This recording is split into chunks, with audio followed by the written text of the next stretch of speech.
Meus amigos, tá chegando a hora. Jogo do Vasco da Gama, amanhã contra a equipe do Goiás. Barbieri teve 10 dias para poder treinar o time. Estamos aí na expectativa e na ansiedade para este jogão de bola. A gente vai falar muito aqui também sobre a situação aí do sócio-torcedor. O sócio-torcedor do Vasco da Gama caiu de forma vertiginosa e a situação aí da reformulação no elenco do Vasco da Gama, né? Jogador podendo deixar o Vasco da Gama e o Vasco aí com 3 reforços aí muito bem encaminhados. A gente vai explicar toda a situação aqui para vocês, além dos nomes que surgiram aí ontem.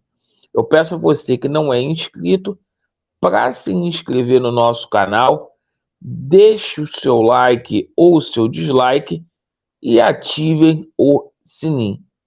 Bem, meus amigos, primeiramente, Vasco da Gama e Goiás, a 11ª rodada começa hoje, né? Tivemos 10 dias aí de paralisação por conta de 2 datas FIFA. E o seguinte, hoje é dia de ficar aí com o secador ligado. Existem jogos hoje que interessam muito o Vasco da Gama, de equipes que estão ali no Z4 e namorando ali com o Z4. E amanhã é a nossa vez de adentrar em campo, de fazer bonito, de quebrar o jejum aí de 3 meses sem vencer em São Januário. O Barbieri teve muito tempo aí para poder treinar, tempo aí para poder fazer com que o time ganhasse aí na parte física, técnica e tática, né? Hoje ele faz o último treinamento e é aquela situação, né, cara? É a última chance aí para o Barbieri. Se a vitória não vier, vai ficar extremamente irreversível. Bem, meus amigos, para esta partida, quem vai apitar é um árbitro enrolão, hein? Espero que não prejudique o Vasco, que é o Van Diesel, né? O Jean-Pierre Gonçalves, lá do Rio Grande do Sul, certo? E esse momento do Vasco da Gama é tão complexo, é tão ruim aí dentro de campo, esse momento que o Vasco vem passando, que ontem saiu um relatório que dos 4 clubes grandes daqui do Rio de Janeiro, o Vasco é o time que tem a menor quantidade de sócio-torcedor. Isso é o torcedor do Vasco dando a resposta aí para o que está acontecendo. Primeira posição está o Flamengo, né, com 102 mil sócios. Depois o Fluminense, 66 mil.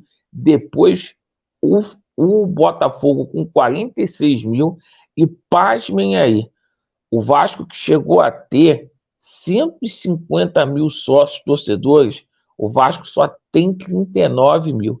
Então caiu muito, principalmente depois que a 777 Partners fez essa mudança aí, deixando os planos mais caros.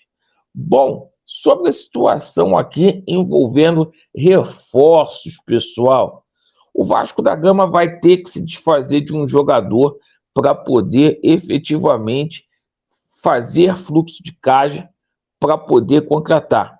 Marlon Gomes aí podendo deixar o Vasco da Gama, é o jogador aí que vai alavancar possíveis contratações para o Vasco. Marlon Gomes tem propostas aí, inclusive de clubes da Itália, como é o caso aí do Milan. Dito isto, né, o Vasco está com 3 negociações aí em curso, muito bem encaminhada, e a gente vai falar aqui sobre algumas contratações. Bom, situação, vamos começar primeiro pela zaga. Aí do Leão. Num primeiro momento, o Vasco ofereceu 1 milhão de euros pelo empréstimo do Leão, com a obrigação de compra no valor de 4 milhões, caso o Lianco batesse as metas, né, durante os 12 meses que ele fora ficar aqui na Colina. O Southampton não gostou dessa obrigação, né, e recusou. O que ocorre é que o Vasco ficou de mandar nova proposta para o Southampton para poder tentar o Leão. E o seguinte, né? Na verdade, o Vasco está muito próximo aí do zagueiro Maicon. A única coisa que separa o Maicon do Vasco da Gama são os exames médicos. O Maicon, que tinha proposta do futebol turco, optou em jogar no Vasco da Gama, zagueiro de 34 anos, e o Maicon, por sua vez aí, pessoal, chega no Rio de Janeiro nessa semana para poder fazer aí exames médicos. Com relação ao ataque, ontem saíram aí alguns nomes aí, meio que sem pé e sem cabeça, né? Alex Sanches, né? Jogador que está em fim de contrato lá no Olympique de Marseille, da França, foi um nome que o Vasco da Gama sondou, mas o jogador tem interesse de permanecer na Europa. Ainda não vê aí como prioridade o seu retorno à América do Sul, o chileno, né?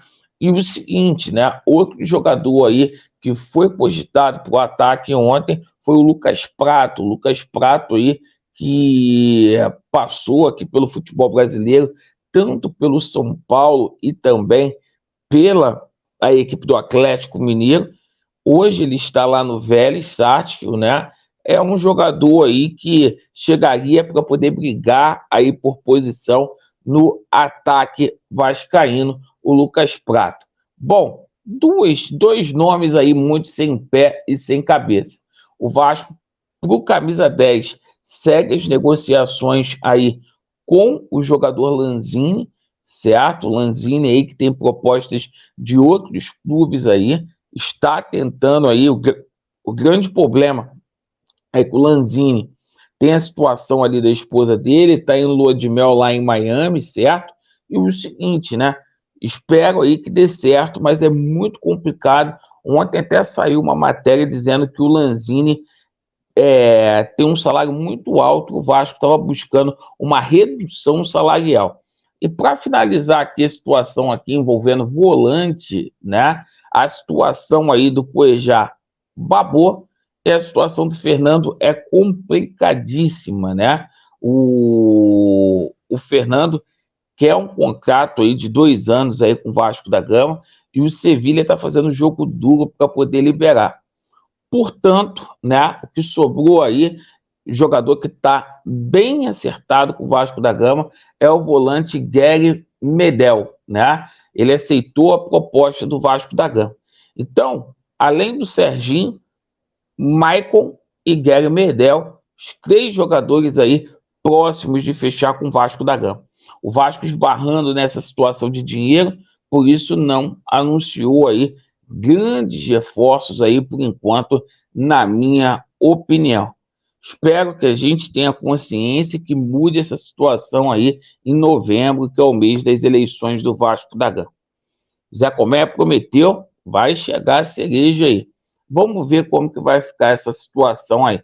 Não adianta só soltar a metralhadora. Tem que trabalhar e trazer jogadores, porque a situação do Vasco está complicada. Vasco neles e a verdade prevalecerá. Valeu!